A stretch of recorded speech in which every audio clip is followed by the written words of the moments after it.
Hello there, boxing fans around the world. Thank you once again for joining us for another episode of Talking Fight, where we talk about the Olympics. And the Olympics are here, they're underway, and we have boxers going toe-to-toe right now as we speak. It's day 3, and I think we have some results in. It's the middle of the night. They're not going as we speak. They're sleeping right now, but we do have some results for you from day 3, Graham. We're going to get to those in just a moment. We're going to start off with the games themselves, as we usually do here. Missed you guys last week. Happy to be back. But we're going to start today with Tokyo Olympic organizers, as of Monday, had to move medal events in the surfing competition a day ahead of schedule due to a tropical storm that's about to hit the island. Making this the latest change to the program caused by the tropical storm called Napartak as it churned its way towards Japan's main island.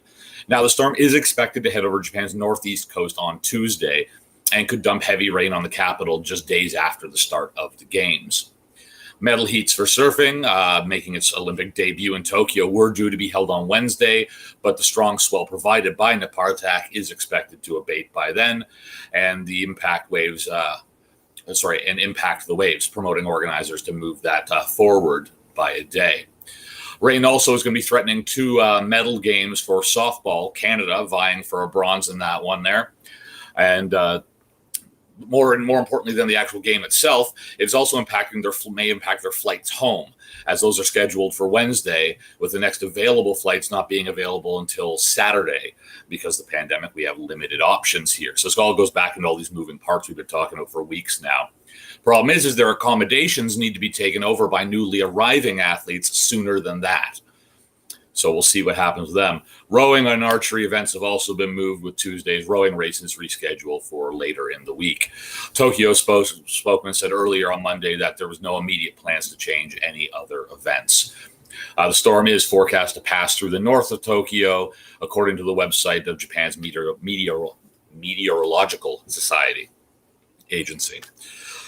The likely wind and rain will follow intense heat, which has caused one Olympic archer so far to collapse and skateboarders to complain about unbearable conditions by 9 a.m. So hopefully this helps break the heat for some of the outdoor events. But moving into boxing itself, Graham, I know this one happened over the weekends, but I don't think that we can ignore this one.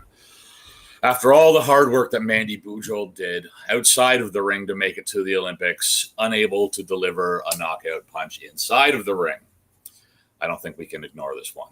Yeah. Now, Bujold lost a unanimous decision to 29-year-old Serbian Nina Radovanovic in the preliminaries of the women's 48 to 51 kilogram division on Sunday. For Bujold, who said before that before these games at Tokyo would be her final games, it marks the end of her illustrious career. Of this, she said, "It's been a tough battle. I wanted to give it one last shot at these Olympics. I didn't have my coach in my corner, and there were a lot of elements outside of what everyone saw. I did what I could, given the circumstances." Now, Bujold is from Kitchener, Ontario, came out somewhat tentative and couldn't seem to find her footing or her rhythm throughout the course of this fight, and just really never threatened the Serbian fighter in any kind of meaningful way. And it was hard to predict how she was going to do in Tokyo. Despite being an 11-time national champion and now the only Canadian woman to fight twice at the Olympics, she remember, you guys will know that she finished 5th at Rio. This was her first competitive fight in more than 18 months. And she wasn't maybe looking as sharp as she could have at that point in time. She added, "I just felt like I was counter-reacting to what she was doing. I knew what she was trying to do, but counter-reacting. Whether it's the fact that I haven't been in the ring for 18 months or the fact that it was a roller coaster to get here, it's just hard to say." Bujold's battle actually to get to these Olympics made international headlines, as you guys well know, earning support from a number of high-profile athletes, including retired tennis legend Billie Jean King.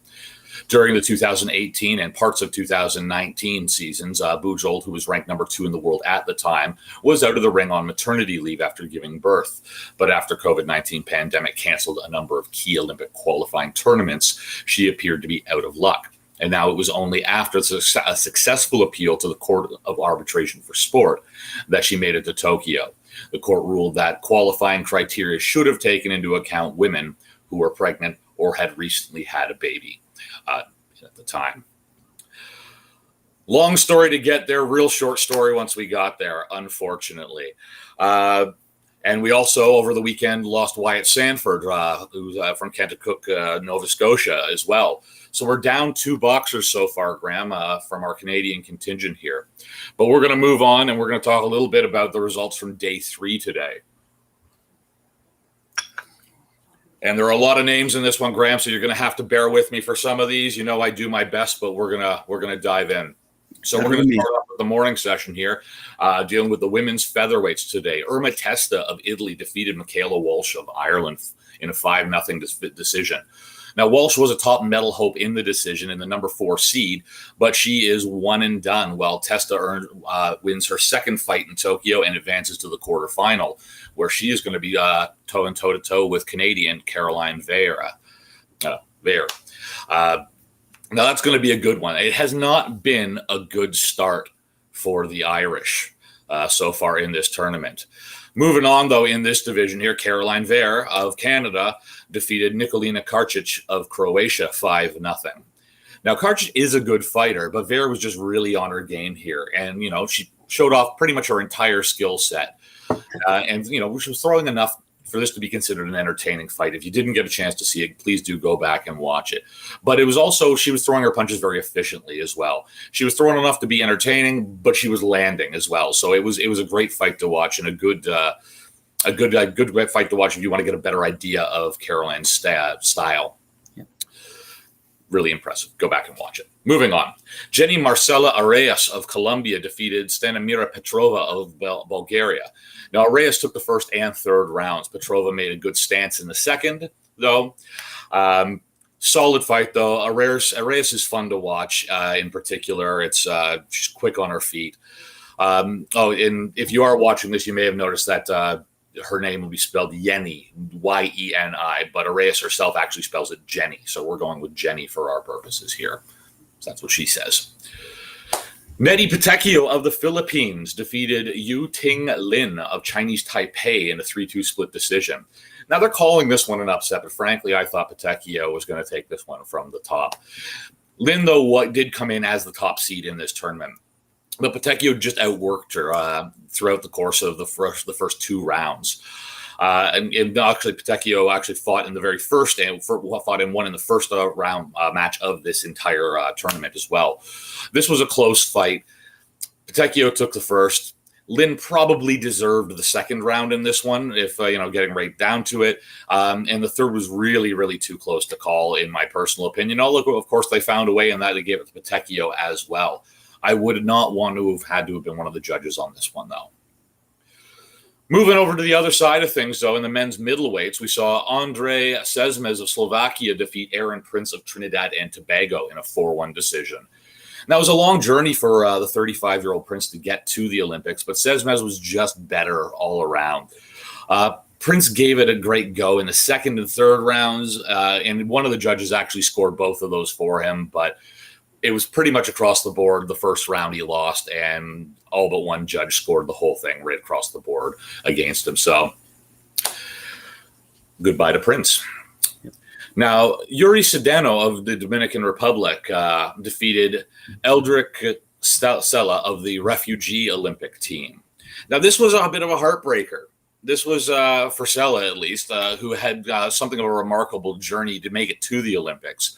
Once the bell rang, it started bad and didn't last long, though, for him.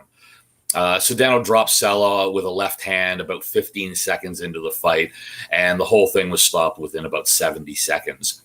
So you feel good for Sedano moving on, but you feel really bad for Sella going down that quickly. Because this has been a story that you've been covering for a while now, Graham.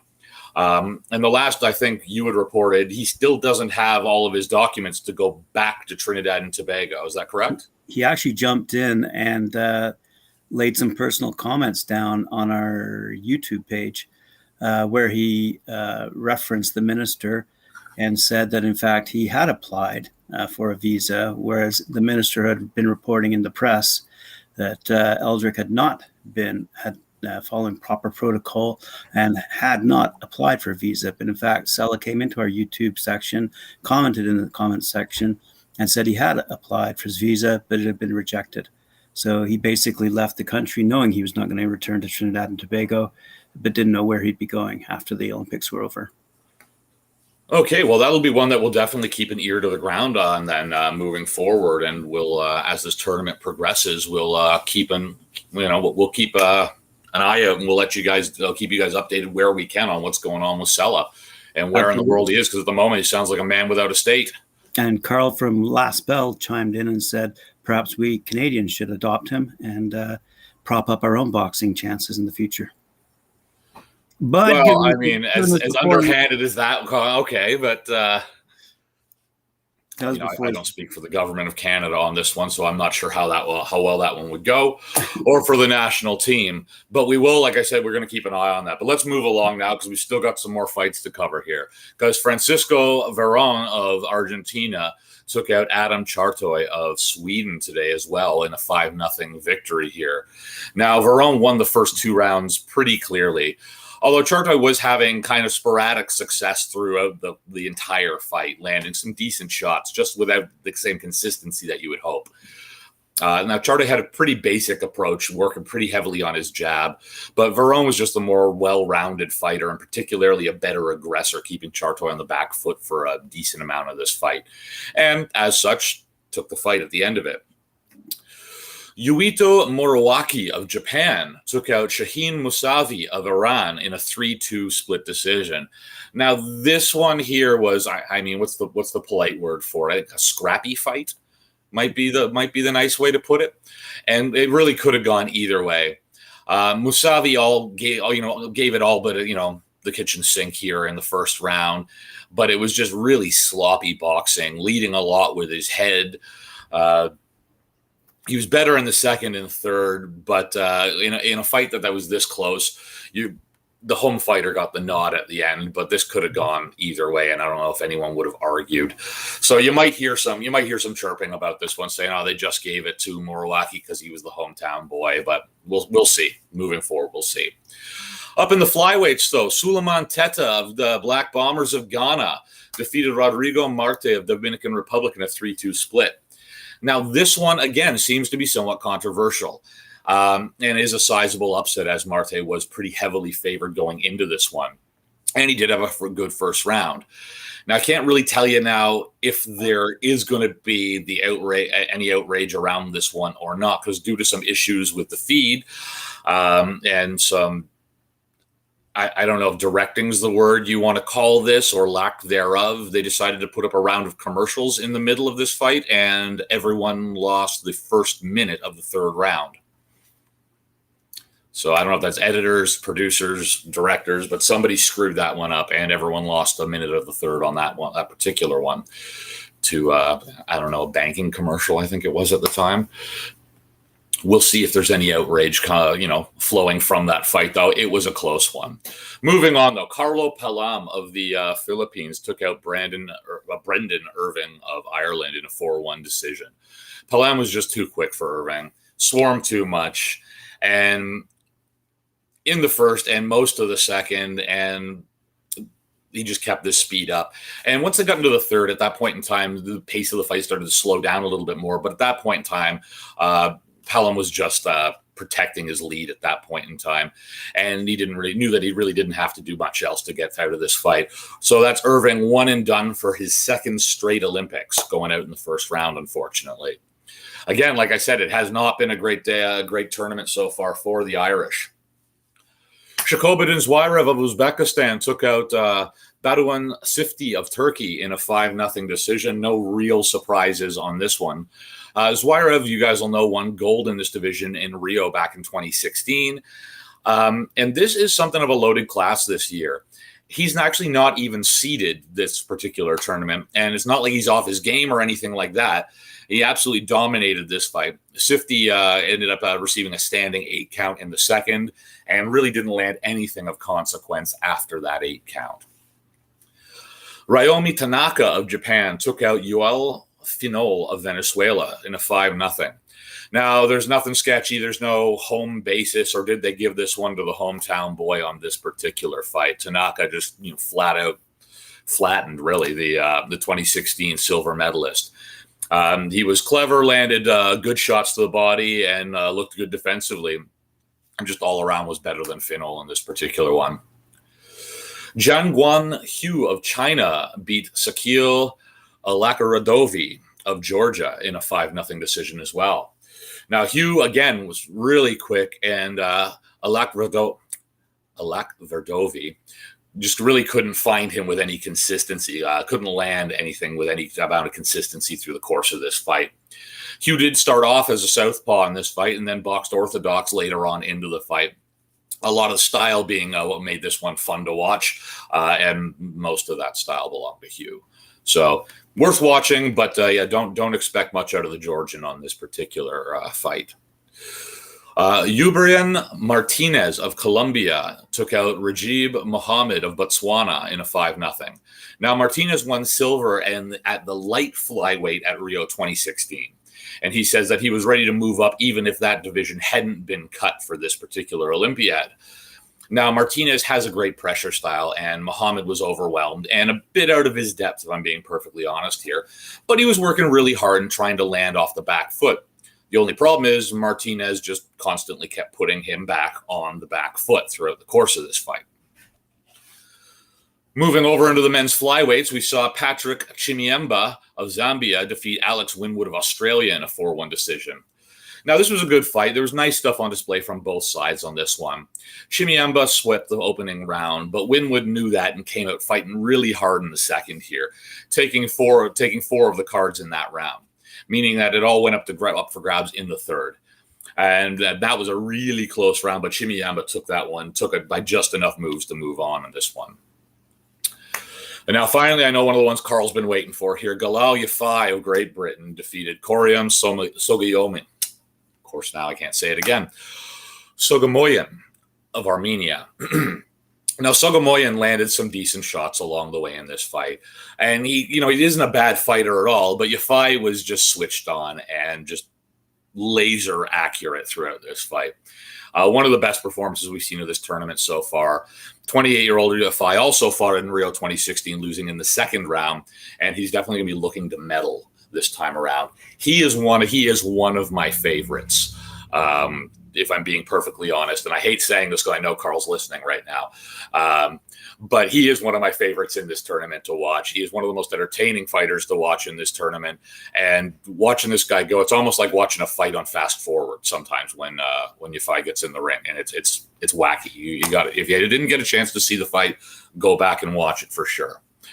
But we are going to move on. Daniel Asmov of Bulgaria took out Cosmin Petra Gerlaniu of Romania in a 5-0.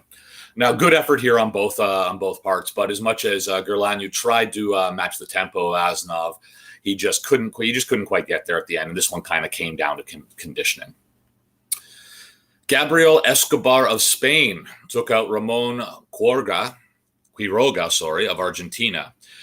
Now, Escobar's style consists of a lot of flashy movements and a lot of shouting and kind of a lack of effective punching. But he's got a really good defensive game because Quiroga just really couldn't land anything on him. But if Escobar really wants to move forward in this tournament, his defense is either really, really going to have to hold or he's going to have to start landing more shots of consequence, because I don't see him making it much farther in this tournament if he doesn't change things up pretty dramatically at this point in time. Now, Sakin Bibozanov of Kazakhstan defeated Yanquiel Rivera of Puerto Rico. Now, Rivera showed some real promise here and some talent. You maybe could have argued a win here, but Bibozanov is getting the nod. It's not, it's not really a tragedy or anything here. They both did plenty of good work, but this one just kind of came down to the judges, and it was a fairly close fight, but uneventful for the most part there. In the men's middleweight, we saw Yunus and Namuchi of Algeria again defeating David Samuju of Uganda in a 5-0 decision here. Now, these two fought in the qualifiers, and a Ugandan report said that Namuchi won controversially in the qualifiers. But based on this fight, I'm not sure how controversial it really could have been. Samuju had spirit. He really tried to do some damage here, decent body work, but Namuchi were a better fighter and by some margin here. So Samuja was just too slow to react for a lot of these shots, and just his defense was just not up to the challenge of making it through this particular one. Becky Suheda of China took out Ashish Kumar of India. Now, this one surprised me a little bit because I was hoping for something of a Cinderella story out of Ashish Kumar. Again, that was a 5-0 decision. Kumar tried everything he could, and which he could think of. He didn't give up at any point during this fight. Took the third, and he did win the third round after dropping the first two. But Suheda was just better in the first 2 rounds, and that's what took it at the end of it. At the end of this. The Chinese fighter was really good defensively throughout the course of this entire fight, and that's Fenat Kakramanov of Uzbekistan and Yorgi Karabadze of Georgia in this one in a 5-0 decision as well to an injury. Now, this one was stopped late in the second round due to a cut on Karabadze's eyelid.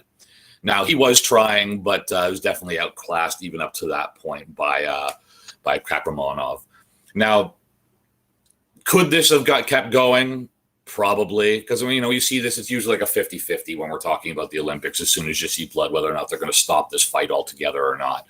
Could this fight have continued on farther than it did? Probably. Would it have had the same outcome? Also, probably. But you hate to kind of see someone robbed of their chance to at least, throw and give it their all there. But it is what it is. David Tshama of the Democratic Republic of Congo, my apologies there, defeated Wilfred Say Nsengu of Cameroon in a 3-2 split decision. Now, Tshama had to rally from behind to get this one. Swept in the first round on the cards, and then splitting it up in the second round, finally sweeping the third round for the win. Now, this one, again, is going to be a bit debatable, and I'm sure you're going to hear, people more knowledgeable than I talking about this fight for a little bit, whether or not he really deserved this or not. But it's the second Olympics for Nsengu, and he comes up short once again, unfortunately. Troy Eisley of the United States took out Vitaly Bondarenka of Belarus in another 5-0 sweep today. The 22-year-old Eisley, another late addition to the Team USA, did deserve the win here, but did have some lapses in the second round. Clearly the better athlete and had more gears to go than the 35-year-old Bondarenka. But it's going to be a lot harder for Eisley, as he's going to be going up against Gleb Bakshi of the Russian Olympic Committee, who's also the 2019 World Championship gold medalist in the next round. So he's going to have his work cut out for him, because Bakshi is pretty heavily favored in this weight division here. Overall, for the women's featherweights, Karis Ardingstall of Great Britain took out, can't say his name here, Juslan Romeu.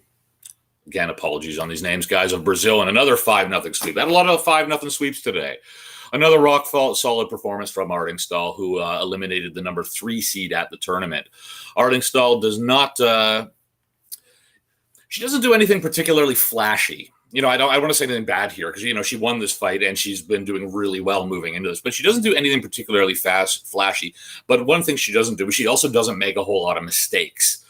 And that is a credit to the program that they work over there in Great Britain. She's been really sharp in the first 2 fights in Tokyo so far, and will be looking good moving into the quarterfinals here. And finally, with I believe probably our last fight was on the day here, Skye Nicholson of Australia took out Aji Im of the Republic of Korea. Nicholson moves on to the quarterfinals, and she deserved the win on this one as well. Good effort from Im, but Nicholson in the crucial third round, which was at that point really one of them to take this fight, and left to the judges, and that's where that is where we. And I lied to you guys. Sorry, but there was at least one more fight here on the list. Here we had Maria Nechida of Romania took out Ramallah Ali of Somalia. Ali is a 31-year-old who is also 3-0 as a pro fighter for Matchroom Boxing. But was pretty well outclassed by the 27-year-old Nechida, who has been solid, if not a standout amateur for a while now. Nicholson was better at pretty much everything here, and Ali really couldn't do much with her throughout the course of this. And that really goes on to what we keep going back to about, and I know we harp on this one a lot, saying that being a pro fighter, moving back into an amateur situation such as the Olympics, you're not really at any kind of advantage here. You know, you're 3-0 as a pro, you're feeling good, and then she got schooled today by Nicholson. By Nicholson. Wrong fight. Nicholson. Yes. And it just goes to show you there's really it's all about speed and accuracy at this level of the game.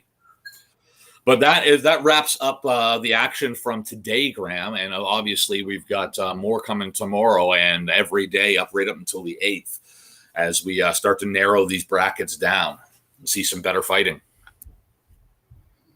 Yeah, it's been pretty good so far. I don't think you mentioned Ben Whittaker because he Ben did move forward as well. But again, we will be talking about him as we move into his next fight. That was over the weekend, and well, you saw how many fights happened today. If we cover every fight that happened over the weekend, we'll be here till 3:00. True, indeed.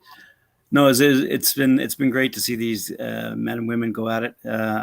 We both waited quite a long time for this to happen, and we're finally here. We're watching it now. Mm-hmm. Again, not as we speak, but they're going on day 3. So tomorrow we'll have another report, call it day 4, and find out who's advancing and who's not. And then we'll be moving sooner than you realize. We'll be into those quarterfinals, and that's when things get interesting.